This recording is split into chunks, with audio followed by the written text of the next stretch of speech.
Awalnya saya dan istri masuk tanggal 14 Juni 2021, swab antigen di Rumah Sakit Gotong Royong dan dinyatakan positif. Dokter sarankan saya untuk tetap isoman di rumah sakit karena saya ada komorbid diabetes dan istri saya ada bronkitis, ya. Nah, pada hari Rabu saya mulai panas. Rabu, Kamis, Jumat, Sabtu panas, batuk-batuk. Dahaknya nggak bisa keluar, batuk terus. Hari Kamis di ronsen hasilnya bagus, paru-paru masih bagus. Sehingga lanjut isoman di rumah sakit. Ya. Tapi pada hari Sabtu, saya masih panas di ronsen kembali. Dengan di ronsen ini hasilnya ada flek di paru-paru, sehingga saya harus masuk ruang isolasi. Sedangkan istri saya lanjut untuk isolasi di rumah karena hasil klinisnya baik. Tapi paru-parunya masih ada kabut, ya, kabut putih. Sehari di ruang isolasi, napas mulai sesak, suara tidak jelas kalau bicara. Saya dihubungi oleh Bu Lili untuk ikutan terapi jarak jauh WA 09. Mulai ikut pada siang hari, sesi siang, jam 1 sampai dengan jam 3. Tapi sinyal nggak bagus karena ruangan di COVID itu tertutup, putus-putus. Lalu Pak Kartono menginformasikan pada saya, sinyal nggak bagus, nggak apa-apa Pak. Yang terpenting ikutan terapi, taruh aja di kelenjar timus, sama posisi tangan pegang di dada, pegang handphonenya. Ini dahak ini bikin sesak, ini nggak bisa keluar. Terus kemudian berarti energinya Pak Reksa kurang, G-nya kurang. Taruh aja di ginjal. Tapi saya tiduri, terus saya ditambahkan 30 menit terapinya. Saya ikutin 30 menit. Setelah selesai itu 15 menit kemudian saya batuk-batuk bisa keluar sedikit. Tapi itu yang menyebabkan saya tidak sesak napas saat itu. Nah, setelah pulang ke rumah, awalnya istri saya sampaikan pada saya waktu di UGD, dia bilang, Papa nggak usah khawatir, Papa pasti sembuh, paru-paru Papa bagus, bersih, sambil menangis. Saya juga heran kenapa kok nangis. Ya, ternyata ia sampaikan agar saya tidak drop. Ketika dokter menanyakan sampai 4 kali, Bapak tidak sesak. Dan memastikan perawatnya juga demikian. Apakah Bapak ini ada keluhan sesak? Lalu hari-hari berikutnya, Bapak dari awal tidak pakai oksigen ya. Nah ini tandanya dokter ini bingung, kok nggak sesak ini. Padahal hasil fotonya seperti itu. Saya nggak tahu hasil fotonya seperti apa karena istri saya yang diskusi sama dokter. Ternyata yaitu masalahnya di paru-paru saya. Nah pada hari terapi pertama sesak napas hilang, saturasi bisa capai 98% sampai 100%. Artinya nggak ada sesak di situ. Jadi bisa normal. Dalam sakit ini, saya merasa mendapat hikmah bahwa kemampuan tanpa dukungan tak ada hasil yang optimal. Saya sendiri sudah ikuti sampai kelas advance, artinya saya juga sudah sering terapi-terapi. Saya tahu hasilnya juga, tapi dari sesi 2 jam yang dilakukan oleh WA 09 itu sangat luar biasa. Nah, di sini kenapa? Karena relawan yang sangat peduli. Dia menerapi padahal bukan untuk kesembuhan dia. Saya itu yang punya keperluan atau kepentingan. Jadi saya tangan sampai kesemutan itu terus saja terapi. Nah, itu semangat daripada relawan-relawan yang sangat luar biasa yang mensupport saya sehingga percepatan kesembuhan saya bisa ini. nggak tahu kenapa itu, kok nggak bisa tidur, nggak bisa ngantuk, nggak ngantuk sama sekali. Nah, tapi saya juga ada khawatir fungsi liver saya terganggu, karena liver itu punya fungsi 500 fungsi di situ. Kalau perbaikannya dia terjadi jam 11 sampai jam 1. Kalau tidak tidur, tidak terjadi perbaikan. Khawatir, ini bisa lama saya ada di rumah sakit. Nah, gula darah saya masuk di rumah sakit itu 157. Saya juga nggak pakai obat gitu. Selama 4 hari di rumah sakit bisa jadi 400. Jadi sekarang saya sampai hari ini saya suntik insulin. 2 hari tidur 2 jam.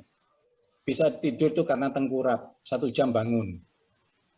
Tapi anehnya pas hari ke-10 PCR saya negatif. Padahal saya kondisi seperti itu, kurang tidur apa, tapi PCR saya bisa negatif itu. Meskipun banyak tanda kesehatan yang saya rasakan belum pulih, di mana nadi saya 118 sampai 132. 5 menit jalan aja sudah bisa 132, ngos-ngosan. Ini berarti nggak bagus. Lalu setelah sampai di rumah, baru saya merasakan bahwa sinyal ini bagus. Gunakan HP dengan headset. Jadi saya pakai headset, HP-nya saya pakai ini, saya pasang. Kemudian dikirim konektor dari BEC. Dengan mendapat konektor titik terapi, saya bisa lakukan dengan banyak. Saya mulai dari C6, masuk di C5, jantung, kelenjar timus, paru-paru, C4, liver, perut, usus, ginjal, baik kanan kiri.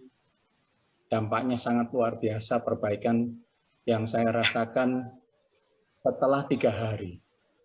Kemudian saya rasa kok banyak perubahan. Akhirnya saya berbagi konektor dengan istri. Tanda-tandanya seperti panas. Jadi di sini badan ini panas, terutama di area yang terapi. Lalu gatal-gatal di seluruh kaki dan badan. Istri sampai ke punggung gatal-gatalnya. Terus keluar keringat sekujur tubuh, terutama di bawah lengan, di bawah ketiak. Padahal kita menggunakan AC. Istri sampai ke leher, basah. Cuma bedanya kalau saya keluarnya biasa-biasa aja keringatnya. Tapi kalau nyonya keluarnya ada periode selangnya. Keluar banyak, terus dia berhenti. Keluar lagi banyak, terus dia berhenti. Selama terapi. Kaki juga linu-linu, badan sakit semua. Istri kadang tidak tahan sakitnya. Waktu dihubungi Bu Lili sama Pak Ongko terdengar suaranya, lanjut terus, lanjut. Nah, istri saya juga dengar bahwa harus lanjut terus. Kalimat yang memotivasi terus ikut terapi ini. Luar biasa, terima kasih Pak Ongko. Area jantung dan perut saya terasa ditusuk-tusuk, lalu juga ada tanda gejala perbaikan berupa kepala ditusuk jarum, tusuk jarum. Terus buang angin. Nah, ini yang berarti tanda bahwa peristaltiknya bekerja dengan baik. 5 kali sampai 20 kali setiap sesi terapi. Ini terus, sampai hari ini masih juga buang angin. Terus BAB sampai 3-4 kali sehari, hasil perbaikan daripada kami sembuh dari COVID. Tapi tidak hanya COVID yang sembuh. Ya, kapan hari saya dapat informasi, Pak, jangan berhenti terapinya, terus saja jalankan terus. Karena di terapi itu dia akan terus memperbaiki sampai dengan kondisi normal, bukan sampai gejalanya hilang, tapi sampai kondisi normal. Nah, dari gejala-gejala yang tadi itu baru tahap 1. Tahap 2, saya masuk di level tidak ada rasa. Jadi di terapi kok nggak ada rasanya sama sekali. Sampai 5 hari nggak ada rasa, nggak ada panas, nggak ada apa, diem aja dingin. Nah, terus setelah itu masuk di tahap ketiga. Tahap ketiga ini sakit, tapi sakitnya itu seperti darah sel di sini sakit, itu ke punggung, tembus ke punggung sakitnya. Terus kayak telapak kaki itu sakit, beda sakitnya dengan panasnya ada di punggung. Kalau yang awal tahap 1 itu panas di depan, di tempat-tempat lokasi-lokasi yang diterapi. Tapi di tahap 3 ini dia di belakang. Jadi saya pikir dulu pernah saya ingat Bellause bicara bahwa sakit itu bisa meliputi 7 lapis. Jadi energi harus masuki beberapa lapis tingkatan dari penyebab kita sakit. Nah, itu maka banyak orang yang di tahap 1 merasa gejalanya sudah tidak nampak, merasa sudah baikan dan tidak lanjut terapi. Itu sangat disayangkan. Jadi saya terus sampai ini hari istri saya juga terus Pak, aku ikut terus, ya wis ikut terus saja. Ya.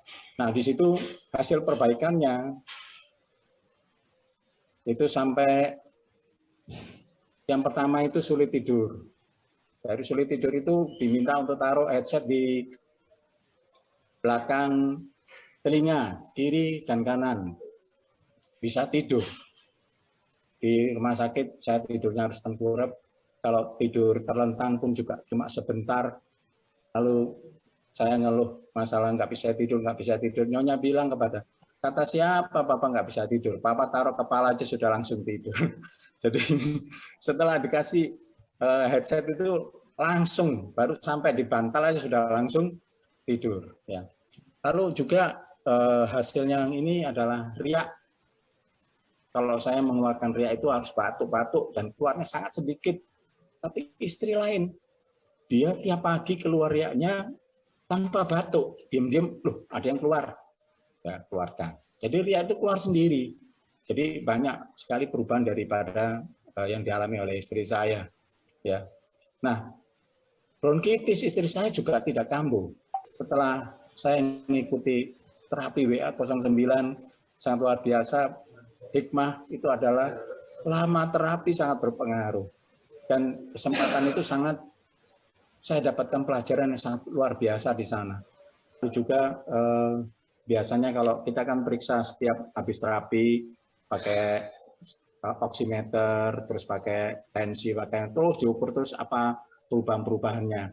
Itu waktu ditusuk sama waktu gula darah apa kolesterol dicek, ditusuk, itu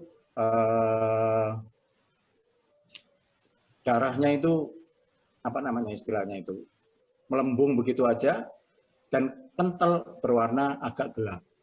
Tapi setelah terapi dengan menggunakan konektor itu, dia jadi merah terus encer. Jadi artinya